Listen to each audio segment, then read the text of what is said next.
Fame, money, and power are three of the things that people most want, or at least one of them.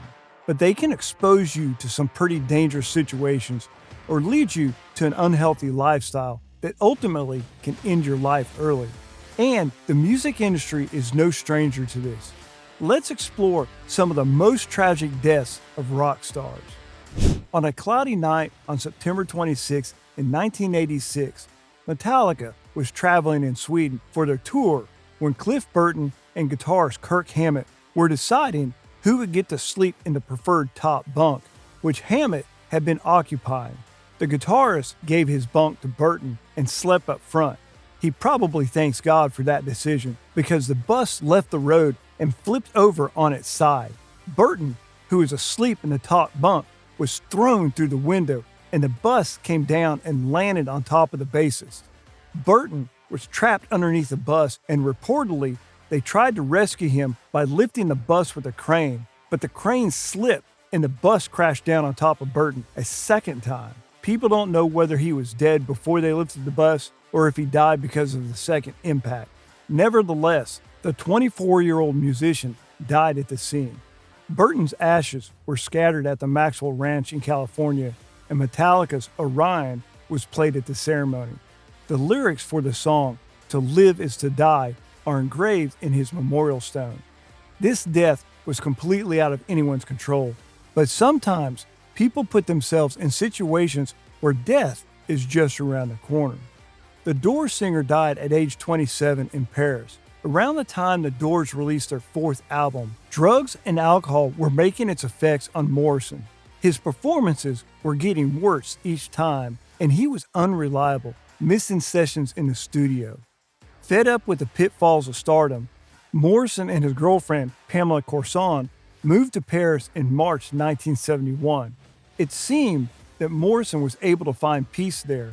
He wrote every day to friends and family. He appeared happy and healthy. And in his last photos taken while he was alive, he looked fit and healthy. However, on July 3rd, Courson found Morrison dead in a bathtub in their apartment at 17 Rue Betrellis. She said she was sleeping while Morrison woke up sick in the middle of the night and took a hot bath.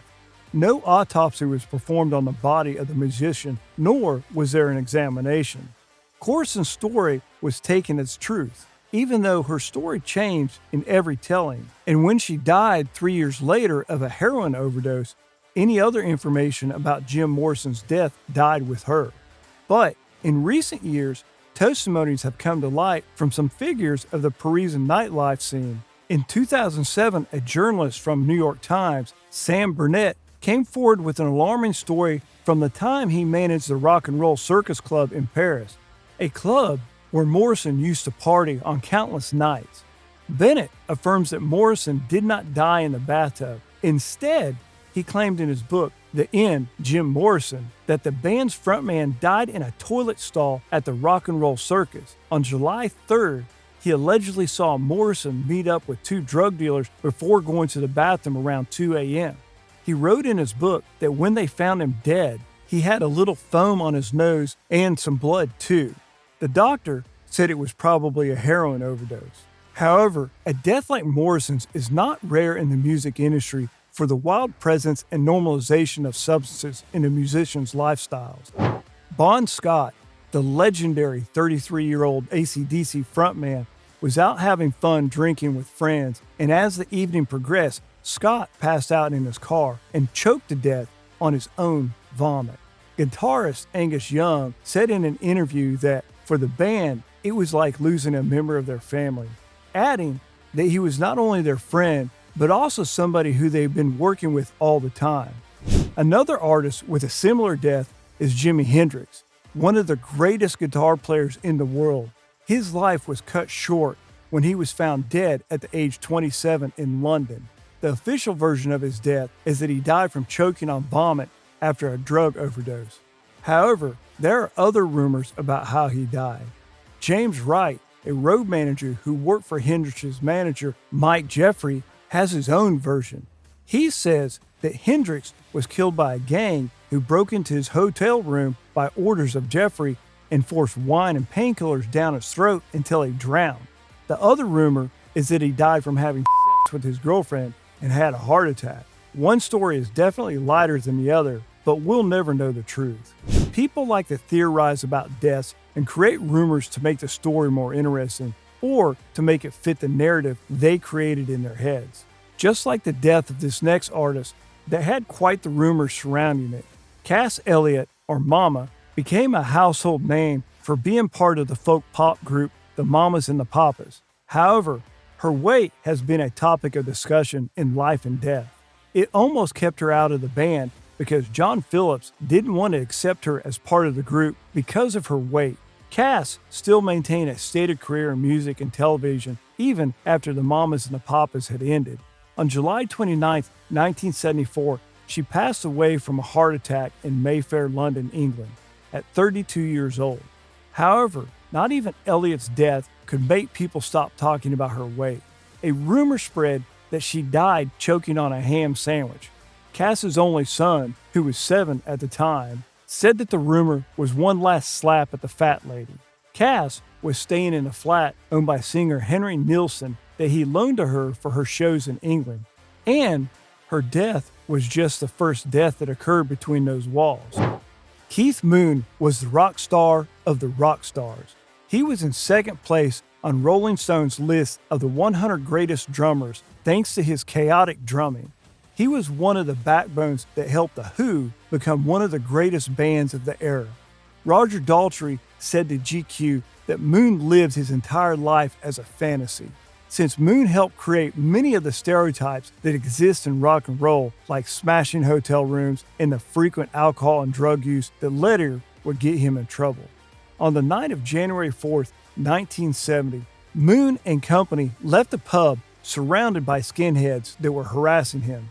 During his attempt to escape the scene, he took the car and accidentally ran over his friend, killing him. According to his friend Larry Smith, this affected the drummer deeply, saying that he was shell-shocked. Unfortunately, things turned darker 8 years later on September 7, 1978, when Moon was found dead at the age of 32 from an overdose of heminivarin. He died in the same place and the same age as Mama Cass 4 years prior. Really spooky, but these artists died as consequences of their own actions or because of circumstances out of their control. Sometimes people die at the hands of other people. Marvin Gaye had a few hits under his name that made him one of the biggest stars in the world, including How Sweet It Is to Be Loved by You, It Takes Two, and of course, Sexual Healing. However, he had a very complicated relationship with his father.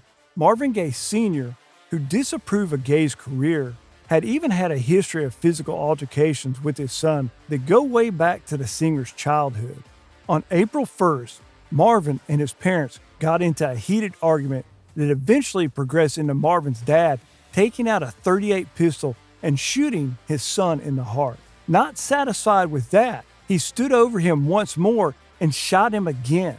Gaye died instantly, only 1 day before his birthday. Sadly, this isn't the only artist that died at the hands of someone else. Sam Cooke was killed on December 11, 1964, and it's one of those deaths that has a lot of people questioning the circumstances surrounding it. On that night, he went to the Hacienda Motel in South Central Los Angeles with Elisa Boyer. At some point, Cooke lost sight of Boyer and exited the room looking for her. That's when he encountered the motel's manager, Bertha Franklin, who shot and killed him. Later, Boyer claimed that the singer was sexually assaulting her and that she escaped with her and Cooke's belongings prior to the shooting. Nonetheless, the inconsistencies in her story led many to believe she was actually trying to rob the singer.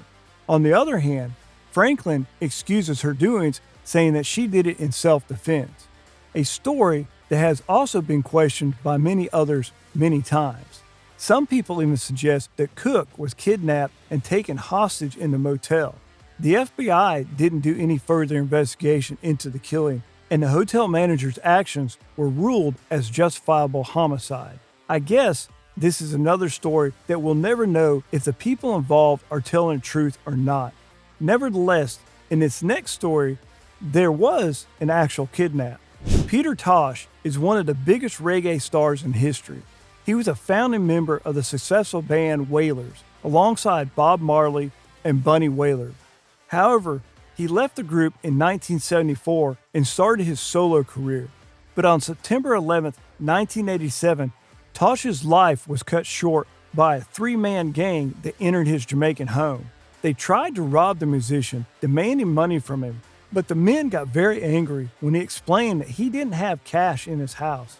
They tortured Tosh and several of his associates for hours.